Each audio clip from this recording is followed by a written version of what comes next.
안녕하세요, 여러분. 오늘 우리가 함께 파헤쳐볼 이야기는 성경 사사기 15장에 나오는 역사상 가장 놀랍고도 유명한 단독 전투 장면입니다.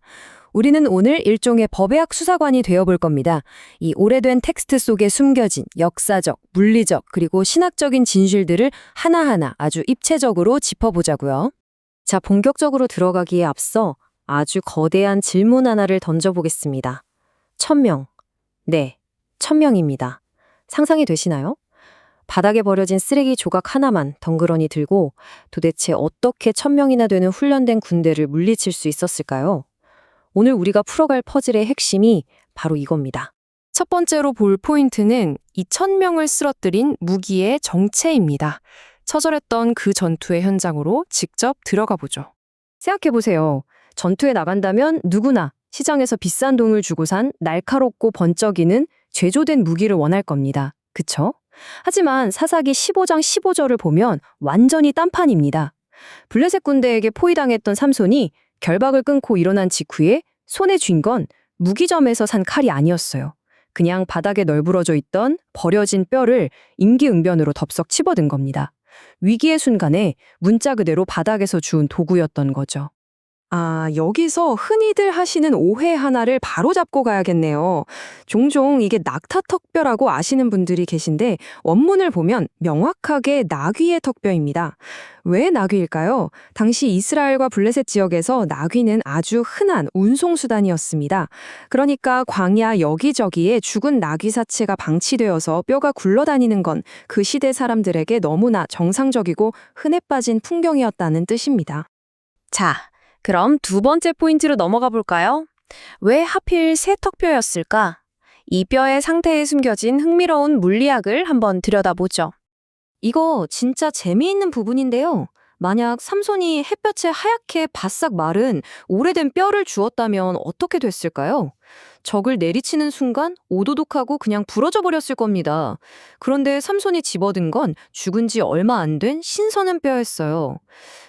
그러니까 아직 뼛속에 수분과 골수가 꽉 들어차 있었다는 뜻이죠. 휘두르기에 아주 묵직하고 단단한 완벽한 타격용 몽둥이였던 겁니다. 이 무시무시한 조합을 머릿속으로 한번 그려보세요. 성인 남자 팔뚝만한 길이에 묵직하고 단단하죠. 거기다 턱뼈니까 날카로운 이빨들까지 콱콱 박혀 있습니다. 여기에 삼손 특유의 말도 안 되는 그 초자연적인 괴력까지 더해지는 순간 길바닥에 굴러다니던 보잘것없는 뼈가 단숨에 1000명의 군대를 쓸어버리는 엄청난 파괴력의 무기로 돌변한 겁니다. 완전히 게임 체인저가 된 거죠. 세 번째 파트, 나시린 규정과 파괴에 대한 이야기입니다. 물리적인 영역을 넘어서 이 사건 뒤에 숨겨진 영적이고 신학적인 모순을 살펴볼게요. 여기서 우리가 놓치면 안 되는 진짜 중요한 맥락이 하나 있습니다. 삼손은 나시린이었어요. 나시린이 뭐냐고요? 성경에서 특별히 구별된 사람들인데 이들은 지켜야 할 아주 엄격한 룰이 있었습니다. 그중에서도 동물의 사체나 시체를 만지는 건 완전히 절대적으로 금지되어 있었죠. 그런데 삼손은 어떻게 했죠? 아무리 급박한 상황이라지만 죽은 짐승의 뼈를 덥석 쥐었습니다. 스스로 규칙을 깨버린 거예요.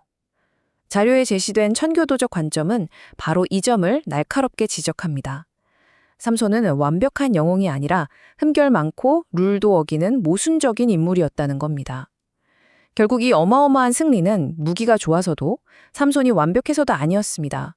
이런 불완전함에도 불구하고 오직 여호와의 영을 통해 부어진 전적인 은혜가 만들어낸 승리라는 거죠. 자, 이제 마지막 섹션, 우리 손의 나귀 턱뼈입니다. 수천 년 전에 이 치열했던 전투가 지금 이 시대를 살아가는 우리에게 도대체 어떤 의미가 있을까요? 이 텍스트는 현대의 우리에게 세 가지 강렬한 메시지를 던집니다. 첫째, 통장에 돈이 없거나 배경이 부족하거나 전혀 준비되지 않은 순간에도 우리는 얼마든지 쓰임받을 수 있습니다. 둘째, 궁극적인 승리는 내가 가진 도구의 스펙이 아니라 하나님의 주권에 달려있다는 사실입니다. 삼손도 이걸 깨닫고 승리한 것을 라맛 레히, 즉 톡뼈의 산이라 부르며 주권을 인정했죠. 마지막으로 세 번째, 전투 직후 목말라 죽어가던 삼손에게 터져나온 엔나꼬레의 샘물처럼 나의 결핍 속에서도 궁극적인 필요를 채우시는 그 섭리를 기억하라는 겁니다. 자, 이야기를 정리해볼까요? 결국 오늘 우리가 파헤친 이 이야기는 시장에서 비싸게 주고 산 반짝거리고 완벽한 무기에 대한 스토리가 아닙니다. 길가에 버려진 볼품없는 쓰레기 조각이라도 완벽한 타이밍을 만나기만 하면 기적을 일으키기에 완장이 충분한 도구가 될 수 있다는 사실을 증명해주는 사건인 겁니다. 오늘 해설을 마무리하면서 여러분의 마음속에 오래도록 맴돌 아주 도발적인 질문 하나를 남기고 싶습니다. 여러분, 지금 당장 여러분의 손안에서 당신이 알아봐주기만을 조용히 기다리고 있는 그 보잘것없는 도구는 과연 무엇입니까?